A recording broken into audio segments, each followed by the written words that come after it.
Insya Allah kita share juga ya Pak ya.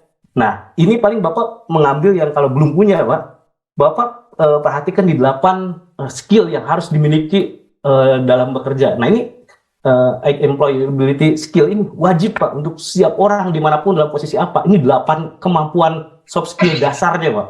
Yang pertama itu untuk amil itu harus bisa komunikasi Pak. Nah ini komunikasi ini kan bisa baik lisan maupun tulisan ya Pak ya. Ataupun yang non verbal yang menggunakan gerakan tubuh, silakan. Ini kata kuncinya komunikasi. Bagaimana ketika kita mengelola orang tapi tidak komunikatif, ini kan menjadi PR juga buat Bapak Ibu yang mengelola SDM seperti ini. Dan yang kedua itu harus teamworknya harus bagus ya, harus bisa bekerja sama enggak. Nah ini dapat bekerja sama dengan orang sekitarnya Pak di lingkungan kerja Bapak. Ini memang kadang juga suka ada yang bermasalah juga. Oh mohon maaf, misalnya ada yang muncul sendiri tapi dia tidak mendengarkan hal. Nah ini hal-hal seperti ini kan kok teamworknya nggak muncul. Nah ini PR juga buat kita. Berarti yang bersangkutan ini sebetulnya belum memiliki dari soft skill-nya itu untuk kerjasama tim ya. Kadang-kadang masih saya ingin muncul sendiri. Jangan, justru ini adalah bagian kerja bersama. Kemudian kemampuan menyelesaikan masalah. Nah ini bicara terkait dengan ini juga ketika menemukan kesulitan. Nah ini sudah mampu ya mengeluarkan berpikir logis dan bagaimana menghadapi suatu permasalahan. Nah ini kemudian inisiatif dan berusaha ya. Jadi ada, mohon maaf, ada pegawai yang kalau nggak disuruh nggak jalan. Nah ini PR besar Pak. Berarti inisiatifnya kurang Pak. Kalau seperti itu harus sering diberikan penugasan Pak agar inisiatifnya muncul. Kemudian bagaimana berpikir kreatif untuk menggantikan pekerjaan sebelumnya. Nah kemudian yang kelima, membuat dan mengatur rencana kerja. Jadi terkait dengan planning itu wajib dimiliki oleh semua orang. Karena kan mereka akan mulai satu program atau kegiatan yang memang harus dapat mengatur dan karena apalagi Basnas kan berharap kita seefisien mungkin dari sisi struktur organisasinya, tapi fungsinya kaya.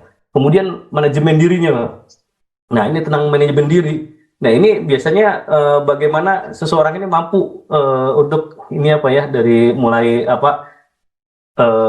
bekerja tanpa diawasi, saya siap.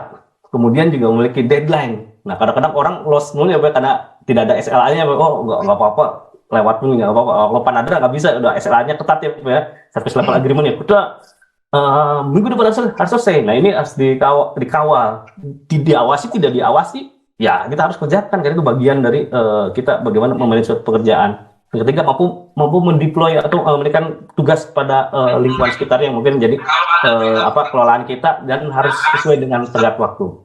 Kemudian yang ke-8 ini adalah masalah learning ya Pak. Orang ini kan keinginan untuk belajar yang memahami hal-hal sesuatu secara ini tuh kalau biasanya di belajar long life lesson itu perlu Pak. Jadi ambil itu harus ambil yang pembelajar karena nanti berkaitan dengan ke-8 harus melek teknologi. Nah ini Pak Nadra kan di bidang teknologi sangat menekankan bahwa ambil zakat ini harus melek teknologi karena kita hidup di era sekarang ini ya harus bisa menjadi bagian yang mewarnai, apalagi zakat ini di beberapa pertemuan-pertemuan sudah mengarah kepada digitalisasi ya Pak ya. Ini kan bicara masalah teknologi.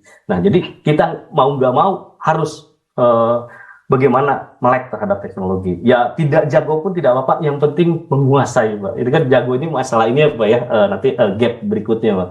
Nah ini yang tadi terkait dengan masalah di 8 kemampuan yang nanti pada saat rekrutmen itu terlihat Pak. Jadi kita mengambil, kalau kita belum punya kamus kompetensi ya minimal 8 itu, 8 kemampuan dasar ya soft skill. Orang itu ketika kita assess, oh ini kayaknya orang ini bisa nih dikembangkan untuk masuk ke dalam ambil zakat di batas daerah maupun di pusat. Nah kemudian yang berikut